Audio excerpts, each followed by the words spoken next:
Bringing you the top developments first from the Israel-Hamas war. Fighting has now resumed in Gaza as the 7-day truce in the ongoing Israel-Hamas war has ended with no further extension that's announced. Shortly after the deadline ended, Hamas has said that 6 people have already been killed in Israeli strikes in Rafah, while 2 children have been reportedly killed in air raids on Gaza City.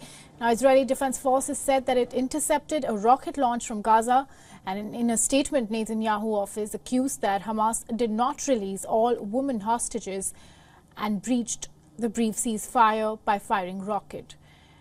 Now, Israel says that it has renewed fire against Hamas in the Gaza Strip.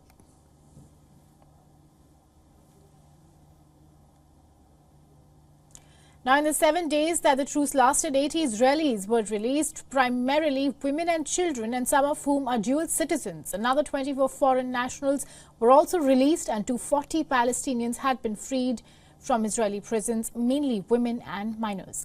Now, the latest of them being 8 Israeli hostages and 30 Palestinian prisoners exchanged on Thursday. Hours before the truce expired, U.S. Secretary of State Antony Blinken urged Israel to create safe zones for Palestinian civilians in Gaza before it resumes operations.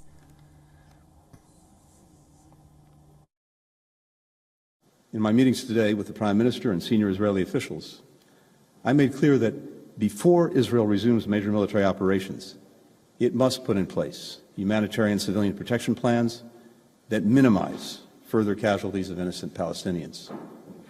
That means taking more effective steps to protect the lives of civilians, including by clearly and precisely designating areas and places in southern and central Gaza where they can be safe and out of the line of fire.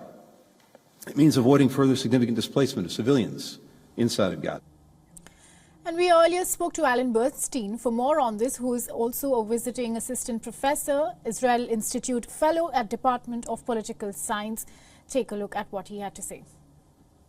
Resolving the matter means different things for both sides. As far as Hamas is concerned, they would love to have a truce that would lead to a permanent ceasefire. As far as they're concerned, that would be a victorious moment, despite the devastation that has happened in the Gaza Strip. If they manage to survive Israel's attack, it will be seen as a victory.